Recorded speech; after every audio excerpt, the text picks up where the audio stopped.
Eugene C. Barton founded E.C. Barton and Company.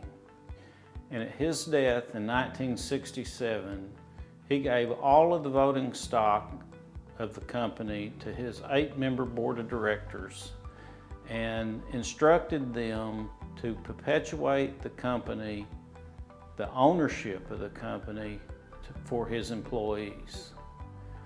The vehicle in which was introduced in 1974 was called an Employee Stock Ownership Plan, or an ESOP. The board of directors quickly established the E.C. Barton and Company ESOP in 1975. And it was that began to recycle the ownership and to put the ownership in the hands of the employees. So the contributions began to be made to the ESOP, and that money was used to buy E.C. Barton Company stock. And in 1993, the ESOP was in a position to buy the Barton family out of the company. In 1998, the company was in a position, after some favorable tax legislation was passed, to make an S-election for the ESOP. It would allow the company to be 100% owned by the ESOP. So individuals that own stock outside of the ESOP all agreed to sell to the ESOP, and it became 100% employee owned. So at that point, there was no money that would go outside of the company. Everything would inure to the benefit of the employees. Today, we call employees partners. And we're partners in the ownership of the company, the beneficial ownership of the company, and we are partners in delivering great customer service to our customers. I can remember early in the years of the ESOP, I would be asked by a number of the partners as I visited stores, how's my ESOP doing? What's the ESOP doing? How's our ESOP? Those were the questions I received. Please understand that it is just a recording mechanism to distribute that wealth to each one of us individually.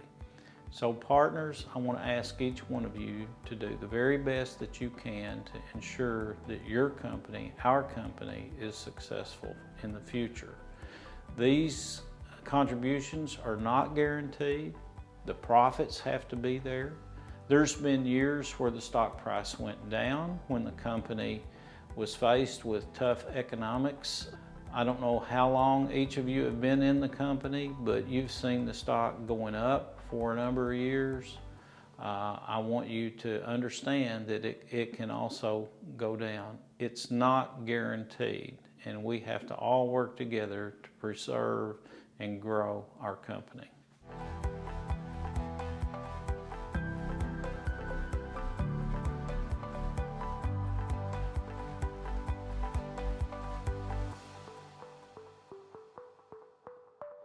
As a growing company, we have new partners coming on board all the time. In fact, that's me too. I've been with the company just days shy of a year. With E.C. Barton Company and being 100% owned and employee owned, we have this great benefit called an ESOP. And so while I certainly understand, and I think most of you are aware of this phenomenal benefit, I have questions. I thought it would be great to hop on here and ask Willis a few of those questions that I had, as well as some of the frequently asked questions he gets in his role as chairman of the ESOP. In the case of someone like myself, who will have completed my 1,000 hours and my 12-month consecutive in just a couple of days, June 1st, then I'm essentially eligible. But then there's only a couple times where you can come into the plan, just like with any benefit plan.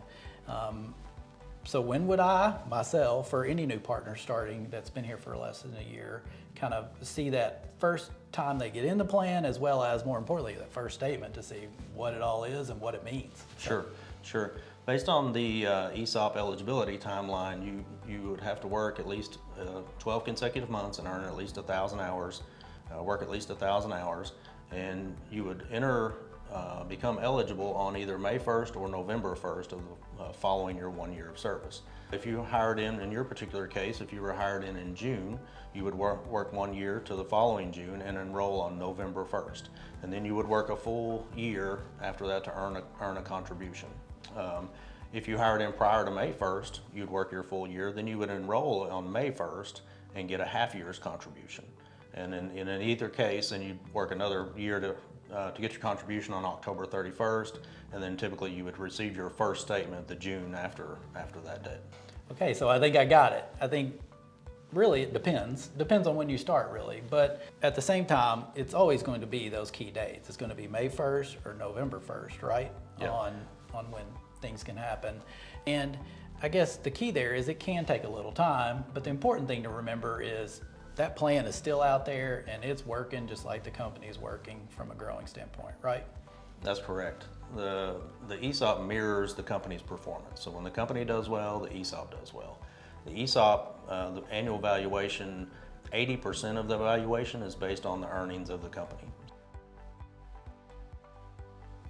With the ESOP, the company typically has or will make a contribution each year. So how much is that, or how does that all work?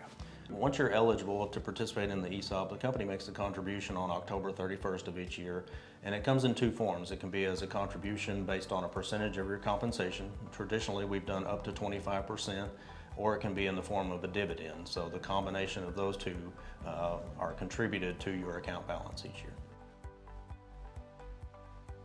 Besides the actual contribution or even the value of the stock increasing or decreasing each year, what other things can affect a participant's balance? So a participant's balance can be changed by the combination of either debts or loans that are incurred within the ESOP through either acquisitions or leverage transactions. There are also other items such as distributions, administrative expenses. All of those can impact a participant's ESOP statement year to year.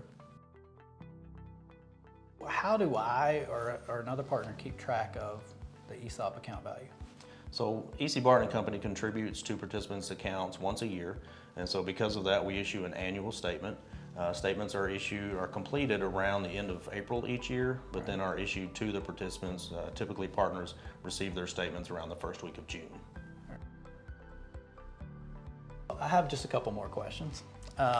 So with the contribution, I understand that the company is going to make that on the partner's behalf on October 31st. You'll see your first statement around this time.